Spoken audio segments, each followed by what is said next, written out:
Good morning, Abundant Life Church. This is Pastor Chris, and today we're going to continue our study of Romans chapter 13, verses 1 down through 7. Paul says to obey the government. If you owe taxes, pay your taxes. But this is the Roman Empire. This was a government that had a lot of issues and needed to be changed. So, why does Paul say to obey the government? What exactly did he mean by that? Well, he probably did mean that you should obey the government as long as it's good. He meant obey good government, and with bad governments, fight to change them, because he probably didn't realize just how bad the Roman Empire really was. And if he had realized that, then of course he would tell them, you know what, we have a cause. We need to fight the government and make the changes we need to make. Okay? Problem with that theory is Paul had been a Roman citizen his entire life. Paul knew about slavery. Paul knew about emperor worship. He knew the atrocities. He had seen crucifixions. And yet, knowing that the government was this bad, he still told Roman Christians to obey that government. And by the way, let me ask this. Who gets to decide what a bad government is? Now, sure, slavery is bad. We can all agree on that. Well, how long did our government, the United States government, have slavery? Is it really our job to be the ones to determine that government's worth obeying and that one's not? Paul doesn't want them judging a government. He wants them obeying it. It almost sounds like Paul wants Christians out of politics altogether. Even if your cause is good, don't get involved in politics. But why? I remember hearing Tony Campolo, who was a brilliant speaker and theologian. I got to actually hear him speak and meet him a few times.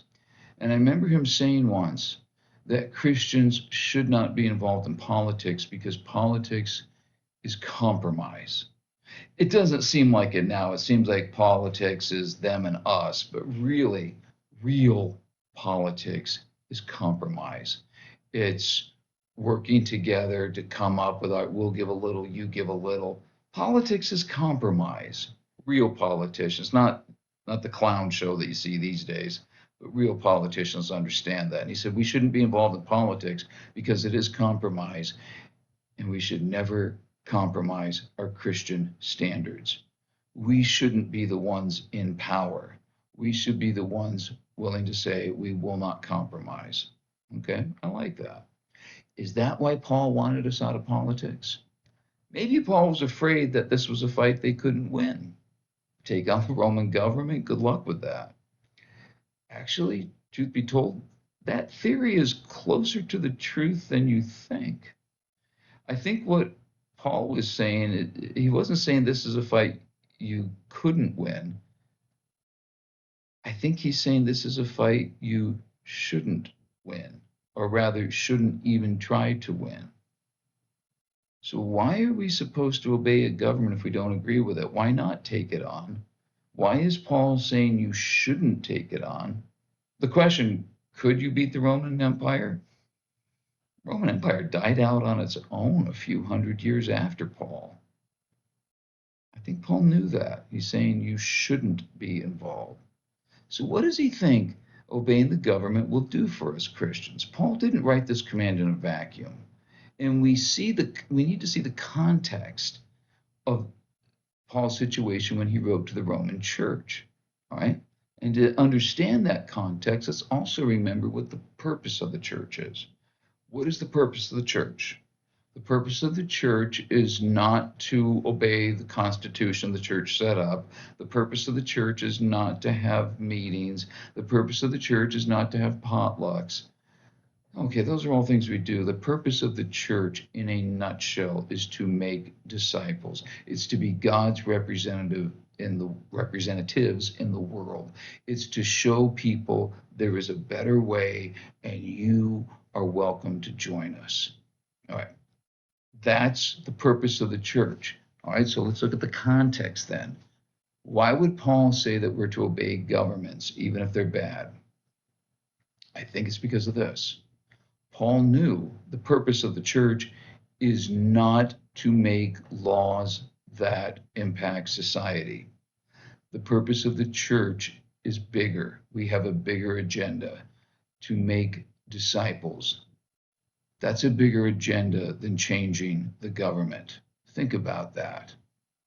Every single election cycle, they tell us this is the most important election we've ever had. Oh, really? I thought the last one was. No matter who wins an election, no matter what the government is, governments don't last. Do you know what the longest current government in the world is? The United States.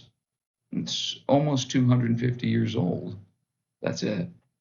Every other country in the last quarter millennium has changed governments, has changed the way that they govern themselves.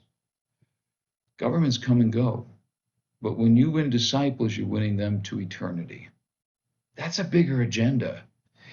It's more important to spread the gospel than it is to reform our tax system. It's more important to spread the gospel than it is to reform our laws. It's more important to spread the gospel than it is to elect the candidates that we want. That's not saying that those things aren't important. It's saying we have a bigger agenda. And if we get involved in political minutia, when does it ever end? When does it ever stop? When do we go, yeah, everything's fine? No need for any more correcting. You're going to get lost in the constant demand of politics needs this, politics needs that. We need to spread the gospel. And for that reason, you need to have some blinders when it comes to politics. We need to say, that may be important, but I'm not being dragged down by it. Michael Jordan, great basketball player, greatest basketball player ever, refused to speak out on political issues. Why? Well, because he had signed a big contract to sell shoes. He was selling Nike shoes, okay? And when asked, why don't you speak out on issues? He said, Republicans buy shoes too. He was widely criticized for that, but you know what? His interest was in selling shoes. Okay, they pay me money, and there's a big base of potential sneaker buyers out there who are Republican. Why would I want to drag politics into this? And you might think, wow, that wasn't very much of a cause. But here's this. Okay, yes, civil rights, speaking out against social injustice is more important than selling sneakers. But do you see the way Jordan was thinking? I think the issue can be criticized, but the thought process of I have something more important. It wasn't more important, it was more financial. But what if Michael Jordan, instead of being interested in selling sneakers, was interested in spreading the gospel? And he said, I'm not going to speak out on political issues because then, just like the Republicans won't buy my sneakers if I do, Republicans might not listen to my gospel if I speak out and say something they might disagree with. Are you starting to see why Paul wants us out of politics? Are you starting to see why Jesus did nothing to drive out the Roman Empire? That thing's going to die out on its own in a few hundred years. I'm here to tell you about eternal life.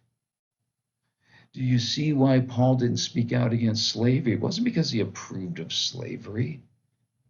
He knew if I preach against slavery, okay, we might make a dent in that. But how many people are going to be turned off from the gospel I'm trying to give them? Their spiritual agenda was more important than anything else, more important than their rights, more important than other people's rights, more important than justice. It was something about eternity. Their spiritual agenda was the most important thing. They were willing to sacrifice for that spiritual agenda. They were willing to die for it. Our willingness to sacrifice everything else has to be just as important. We'll talk more about this next time. Have a great day. We'll see you then.